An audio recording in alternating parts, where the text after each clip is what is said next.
Alors si on s'applique aux chiffres pour les nouveaux cas, le mardi 20 octobre, donc il y a une semaine, excusez-moi, reste le jour où il y a eu le plus grand nombre de cas, avec 18 639 nouveaux cas en un jour. Les jours qui ont suivi ont été jalonnés de plus de 16 000 cas par jour, la plupart du temps. Ceci nous amène à une moyenne hebdomadaire de presque 14 000 cas, puisque 13 858 nouveaux cas en moyenne sur les 7 derniers jours, ce qui est une augmentation, on pourrait dire, n'est que de 40%. Ceci étant, il faut tenir compte du fait qu'il y a eu un changement dans la manière de faire le testing, qu'on ne teste plus que les patients symptomatiques et que, inévitablement, cela va avoir un impact sur les chiffres que nous vous rapportons.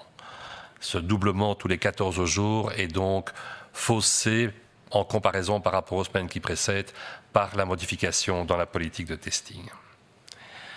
La répartition par âge que vous voyez ici sur la diapositive nous montre que si bien sûr il y a toujours des cas nombreux chez les gens relativement jeunes, entre 20 et 30 ans, on évolue de plus en plus vers une transposition de la prédominance de l'infection dans les groupes d'âge actifs dans la société, qui ne sont plus à l'école, qui ne sont plus à l'université, mais qui travaillent. Et donc dans cette population active de plus de 30-40 ans. On voit ainsi qu'actuellement, la moitié de toutes les infections se retrouvent chez des personnes de plus de 40 ans. À plusieurs reprises, on a déjà témoigné de notre inquiétude du fait que l'infection se propageait non seulement dans les gens de plus de 40 ans, mais aussi tout spécialement chez les gens de plus de 70 et de 90 ans.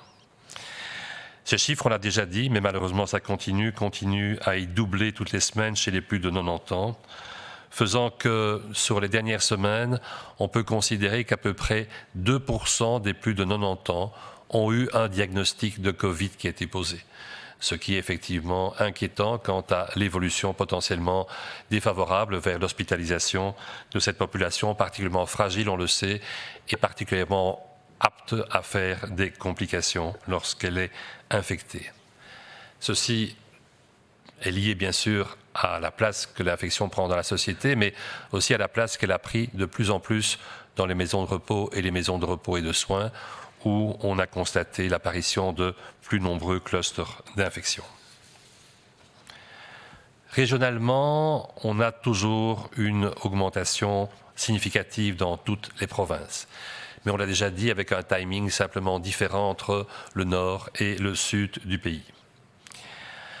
Si les principales augmentations, et il y a toujours augmentations, sont dans le sud du pays, on a actuellement des augmentations plus fortes dans les provinces du nord.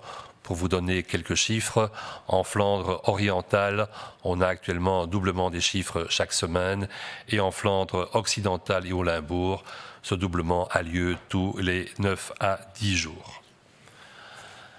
Cependant, au vu du fait qu'ils ont augmenté plus précocement que les provinces du nord du pays, c'est toujours dans les provinces du sud du pays qu'on a en nombre absolu le plus grand nombre de cas, avec, par exemple, pour la province de Liège, 2434 nouvelles infections par jour en moyenne, 2269 pour la province du Hainaut et 1862 pour la région de Bruxelles-Capitale. Petit signe pour lequel il ne faut pas encore se réjouir, mais qui nous laisse peut-être un certain espoir. L'augmentation dans ces régions est plus lente récemment qu'elle n'était au préalable, mais à nouveau, il faut tenir compte du fait que la politique de testing n'est plus la même. Si on s'intéresse à ce qui est actuellement le plus important pour le devenir du système de santé, c'est le nombre d'hospitalisations. On se rend compte que celui-ci double toujours tous les 8 jours. Hier, 689 nouveaux patients ont été admis dans les hôpitaux, ce qui nous donne une moyenne de 547 admissions par jour sur les 7 derniers jours. Ces chiffres augmentent de manière plus importante en Flandre, où le doublement se fait actuellement tous les 6 jours, alors qu'il est de tous les 9 jours actuellement pour la région de Bruxelles-Capitale et en Wallonie.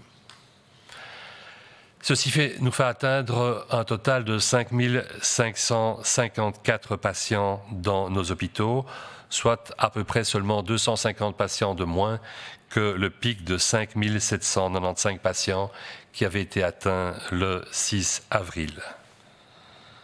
Sur ces patients, 911 sont actuellement en soins intensifs. C'est une grosse centaine de patients en plus qu'avant-hier.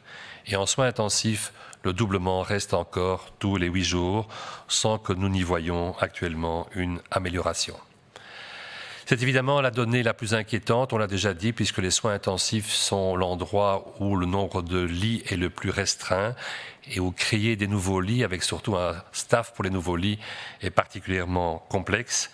Si les tendances se poursuivent, et on vous le dit 3 fois par semaine actuellement, nous devrions atteindre les 1000 patients dans les 2 jours, ce qui veut dire pour la fin de la semaine, et on pourrait dépasser les 2000 patients pour le début novembre, et en l'occurrence, la date actuelle des projections est aux environs du 6 novembre, donc probablement un peu plus tôt que ce qu'on a pu penser à un moment. Ce scénario n'est pas encore certain, mais ce scénario ne peut plus être exclu, et donc nous devons absolument prendre toutes les mesures, c'est-à-dire les appliquer de manière à diminuer le risque de l'atteindre. Au niveau des décès, la courbe de décès, comme toujours, suit malheureusement la courbe de l'augmentation des hospitalisations. Avant-hier, on a franchi le cas des 100 décès à déplorer en une journée.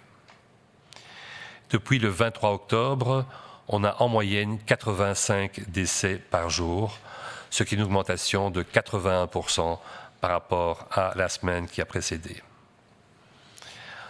Pour donner une idée, sur une période d'une semaine, du 20 au 27 octobre, nous avons eu 540 décès liés au Covid, la plupart survenant dans les provinces qui ont été le plus précocement atteintes par cette deuxième vague, donc dans la province de Liège, la province du Hainaut et dans la région de Bruxelles-Capitale. Sur ces 540 décès, 427 personnes sont décédées à l'hôpital et 113 sont décédées en maison de repos.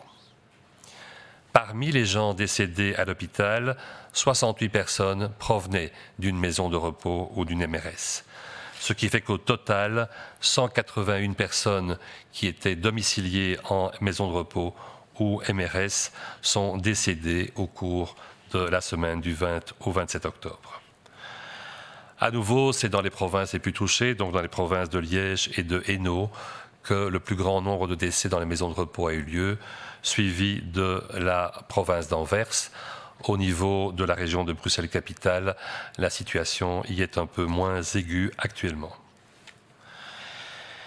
Il est frappant de constater que durant cette deuxième vague, la plupart des gens décédés, 2/3 des personnes décédées, vivaient à domicile et 1/3 vivaient en maison de repos.